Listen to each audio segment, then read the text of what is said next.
dari video tadi kan disebutkan bahwa Indonesia itu termasuk mega biodiversitas atau mega biodiversity. Nah, biodiversity atau keanekaragaman hayati dari video ini anak-anak sudah tahu nggak biodiversity itu apa? Belum. Keanekaragaman itu apa? Belum. Nah, jadi keanekaragaman itu ya perbedaan yang bermacam-macam dari semua makhluk yang ada di bumi. Kayak contohnya di taman di depan sekolah ini. Coba sebutkan ada apa aja sih di taman itu? Pohon itu. Ada apa? Pohon mangga. Ada pohon mangga. Terus di bawah juga ada apa? Rumput. Ada bunga. Ada serangga. Nah, itulah yang disebut dengan keanekaragaman Hayati.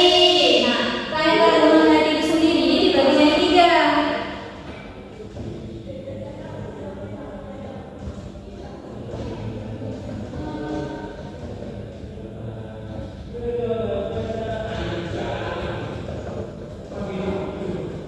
Ada keanekaragaman gen, terus saya dibaca jenis, dan juga ekosistem. Nah, keanekaragaman gen itu contohnya kayak kalian semua di kelas ini. Coba lihat wajahnya satu-satu. Wajahnya Lydia, wajahnya Yulia, wajahnya Laura, sama atau beda? Beda. Padahal kalian semua satu spesies kan, yaitu sama-sama manusia.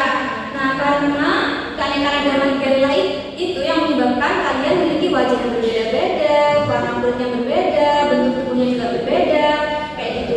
Kemudian yang kedua, keanekaragaman jenis. Contohnya di hutan atau di taman tadi aja deh.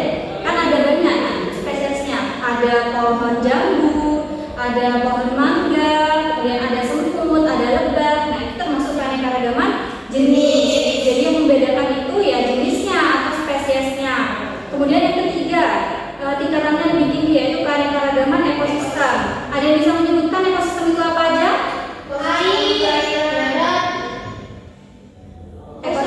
Iya benar, ekosistem memang dibagi 2, ada perairan, ada darat. Contohnya kayak apa? Ekosistem gurun, terus hutan hujan, hutan musim. Nah itu benar, apa lagi? Savana, hutan pantai, ya. Benar. Nah, kemudian dari semua keanekaragaman ini di Indonesia, khususnya di Indonesia itu dibagi jadi 3 wilayah. Ada wilayah orientalis, ada wilayah Australia, dan ada wilayah peralihan. Coba anak-anak bisa menyebutkan nggak apa tumbuhan yang endemik di Indonesia? Rafflesia, dia benar, bunga bangkai. Itu ditemukan di pulau mana? Di mana, Laura?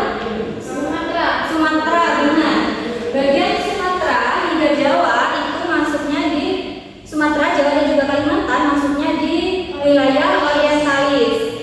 Wilayah Australia itu Maluku, Papua, itu Maluku dan juga Papua. Kemudian wilayah peralihan itu yang mana yang belum disebutkan, pulau apa? Sulawesi dan Nusa Tenggara. Nah tadi karena bunga Rafflesia Ronaldi itu ada di pulau mana? Sumatera. Maka masuknya di wilayah orientalis. Kemudian kita ganti ke hewan deh. Di wilayah Australia, hewan apa yang biasanya ditemukan? Salah, itu di wilayah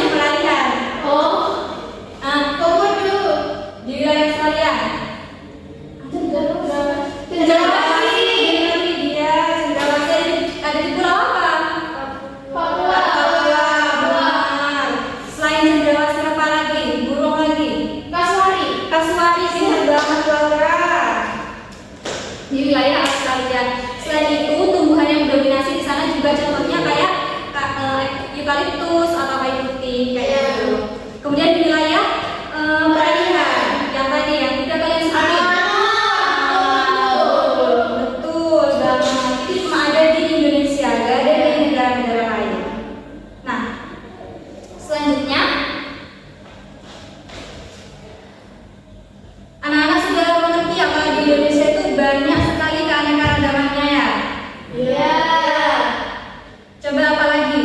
Tumbuhan atau hewan yang ada di Indonesia, yang ada di Indonesia.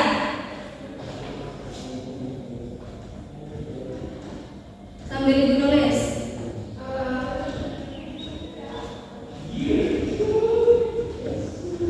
In situ, ex situ, Ibu.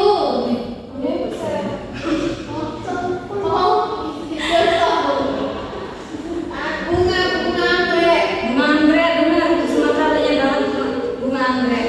Nah, kemudian supaya keanekaragaman flora dan fauna di Indonesia itu tetap terjaga alias tidak punah, maka harus diadakan yang namanya pelestarian. Contohnya pelestarian ada pelestarian in situ dan juga ex situ. Di sini anak-anak ada yang tahu bedanya? Kalau in situ itu pelestarian yang tidak habitatnya punya. Sedangkan kalau ex situ itu misalnya ada apapun aslinya di luar habitat aslinya. Ya, semua udah pintar ya. Jadi pelestarian in situ itu pelestarian yang dilakukan tetap di habitat aslinya. Jadi gak dibawa kemana-mana. Kalau ex situ pelestariannya dibawa ke tempat tertentu atau di luar dari habitat aslinya.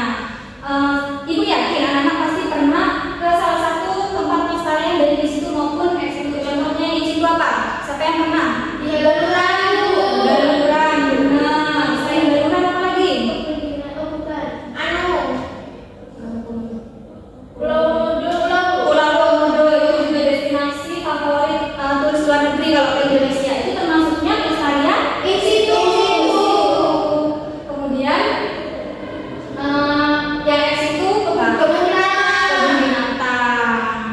Itu kan hewannya diambil ya dari habitat asalnya untuk dilestarikan di kebun binatang itu. Nah, kenapa sih kok keanekaragaman itu harus dilestarikan? Apa perannya untuk kehidupan kita? Agar tidak punah. Agar tidak punah, seperti itu. Kemudian barang dan juga makanan yang kita pakai itu kan berasalnya dari mana? Dari keanekaragaman semua kan, kayak anak-anak makan nasi, makan ikan, makan ayam, itu kan juga termasuk ke keanekaragaman jenis. Jadi kenapa keanekaragaman itu harus dilestarikan, harus dijaga? Karena kembali lagi ke kita, manfaatnya juga akan kita rasakan. Dan kalau mereka habis, kalau mereka punah, maka yang rugi siapa? Kita